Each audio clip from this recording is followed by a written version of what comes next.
nk'uko bisanzwe nizere ko mwamaze gukanda subscribe nawe utarayikanda ukande ku nzogera ureba ahantu handitse all aba ariho ukanda kugira ngo ibiganiro byacu bijye biba update kuri wowe ndetse na bagenzi bawe udukorere share usangiza abandi bagenzi bawe ibiganiro tuba twabagejejeho duhe komenti mukande like kugira ngo mutwereke neza ko turi kumwe nk'uko musanzwe mubikora.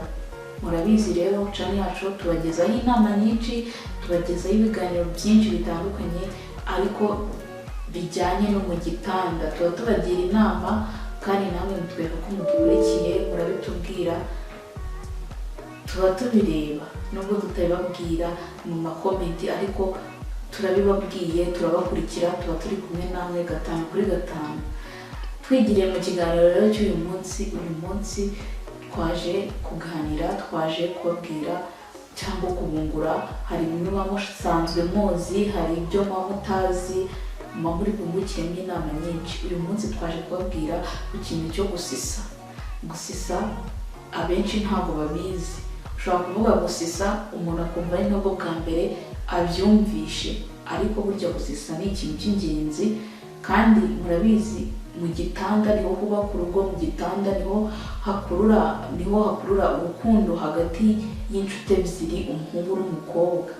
Niho hantu hashobora kukuzanira ibyishimo bikomeye mu rukundo rwanyu.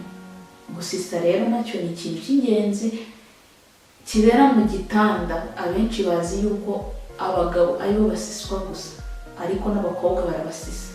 Gusisa rero ushobora kwibaza ngo bikorwa bite, gusisa ni iki? Ubundi gusisa abenshi bazi ko bikorerwa mu mugabo, ugafata imboro ukaba wayinyunya, ariko mu buryo nabwo utazi. Hari ibyo uzi, hari n'ibyo ugiye kungukira muri kino kiganiro, ariko hagati aho n'abakobwa nagira ngo bamenyeshe yuko babasisa.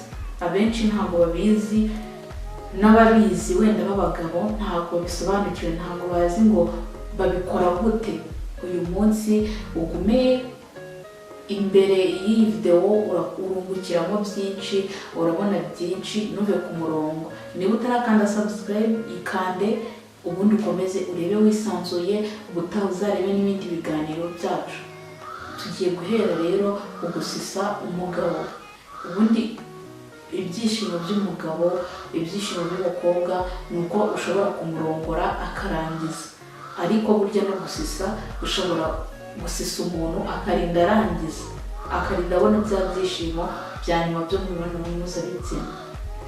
Ushobora kwibaza rero uyu mukobwa uti nshobora gusisa umugabo gute? Gusisa umugabo nk'uko bisanzwe imibonano mpuzabitsina kugira ngo iryohere umuntu, kugira ngo igende neza, ni uko muba mwabanje kuyitegura. Iyo mwabanje gutegurana ushobora kuryoherwa n'imibonano mpuzabitsina. No gusisa rero nk'uko bisanzwe urabanza ugategura uwo mugiye gukorana imibonano mpuzabitsina. Uhe mukobwa uragenda ugakarisa umugabo, ukamukora mu myanya ishobora kumukurira ibyiyumviro bye bya hafi, hahandi azumva ashatse gukora imibonano mpuzabitsina. Ugenda umukarisa ahantu hose, mu matwi, ku mabere y'abagabo naho ushobora kuhakarisa, ukamanuka ku mukondo, ukamanuka mpaka ugeze ku mboro. Imboro rero mu gihe cyo kuyisisa urabizi imboro ubundi iba ari ntoya, igitarashyuka iba ari ntoya, iba ikiryamye. Wowe urayifata, warangiza ugatangira ukayoga. Kuyoga ni nko kugira gutya, imboro uyoga gutya, niko boga imboro. Uratangira ukayoga, warangiza ukajya uyizengurutseho intoki zawe. Uyizengurutseho intoki zawe byanze bikunze. Iyo umugabo wabanjije kumukarisa imboro, byanze bikunze ako kanya ihita ibyuka, keretse wenda iyo bitewe n'uburwayi, ariko ubundi imboro y'umugabo ihita ibyuka. Iyo ubonye rero itangiye kubyuka, uhita ufata ururimi rwawe, warangiza ugatangira ukarukoza ku mutwe w'imboro, ugenda wagaza.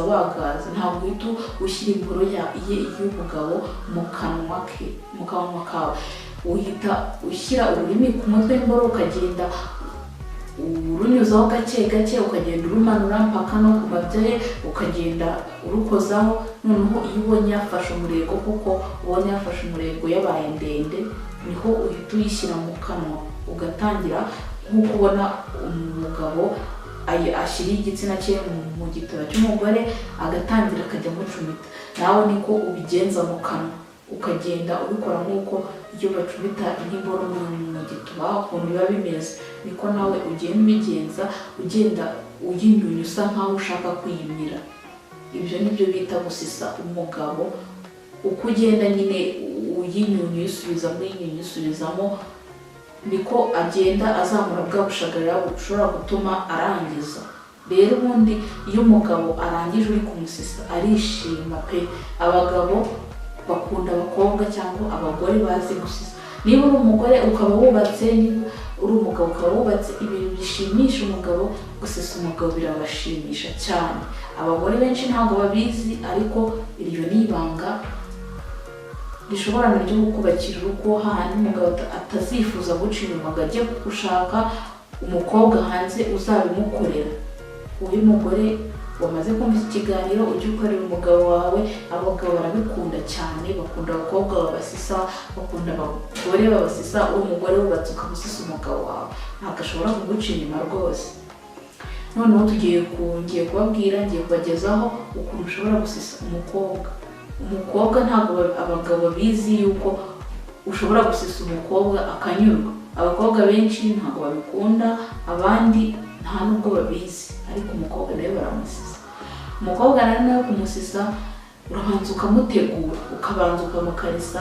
Uyu mugabo urabanza ukamukarisa ahantu hose, kumwe mu bigenzi iyo mugiye gukora imibonano mpuzabitsina, kugira ngo umukobwa yumve muri modo, yumve yuko ugiye kumurongora. Ko urabanza ukamukarisa ahantu hose, nawe mpaka hahandi uzagera ku gituba cye. Ubundi iyo umukobwa yashyukwe, tuzi neza yuko rugongo iba yabyimbye, hariho n'abahita bagira imishino yabo ikabyimba cyane, baba baracinyeyo ari miremire igaragara, irabyimba. Hari n'abo usanga yanatukuye. Rero wowe mugabo ushaka gusisa umugore wawe cyangwa umukobwa mugiye kurongorana, uramanuka neza mpaka ukagera n'umunwa wawe ku gituba, handi uzagera kuri rugongo. Ubwo rero iyo wahageze, umukobwa byanze bikunze yashyukwe, ubushagarira buramwica. Wowe icyo ukora ni ugufata ururimi rwawe ukajya urukoza mu mwenge w'igituba, aho gushyiramo imboro gushyiramo ururimi, ukajya urukozamo ariko uzamurira kuri rugongo. Niho handi azazana ibyiyumvo, ndetse ashobora no kunyara. Nk'uko uzi banyarisha imboro, n'ururimi rushobora kubikora kandi akarinda nyara. Ukagenda ufata imishino ye uyinyunya, uyonka, ari nako ushyira ururimi rwawe mu gituba cye, ubundi ukagenda urukozamo gake gake. Umukobwa ashobora no kurangiza, nk'uko n'umuhungu ashobora kurangiza, n'umukobwa ashobora guhita arangiza.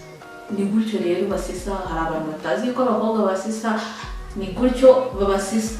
Ibyo bintu bishobora kukubakira urugo, kuko ndabizi neza biryoshye imibonano mpuzabitsina. Kabone n'iyo waba uri bubikore kandi uri bunashyiremo nk'iyumvuro yawe, birakunda rwose, byose biraryoha.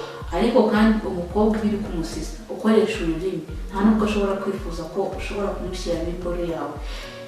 Abakobwa nabo, hari abakobwa bazi ibintu byo gusisa, barabikunda pe. Nawe mukobwa wamenye yuko bibaho, cyangwa warebye kino kiganiro, menya yuko bibaho. Niba ufite umugabo wawe uzabimukorere, niba ufite umusheri wawe uzabimusabe nawe agusise.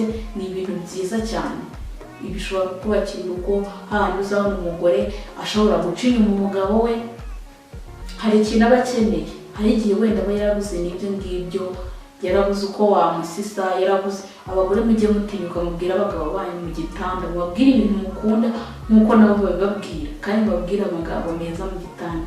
Wewe wakurikiye iki kiganiro, nizere ko hari ibintu wungutse byinshi. Mujye mubitwereka muri komenti, mutubwire muti mwarakoze, mwatugiriye inama, mwatwigishije ikintu tutari tuzi. Tuzaza tugenda tubibona. Niba utarakanda subscribe, yikande, uzaza ugenda wungukira mu biganiro byacu ibintu bishyashya byinshi utaruzi, ibintu bishyashya byagufasha kubaka urugo rwawe ku gitanda. Turi kumwe namwe, ibiganiro byacu nakagaruka.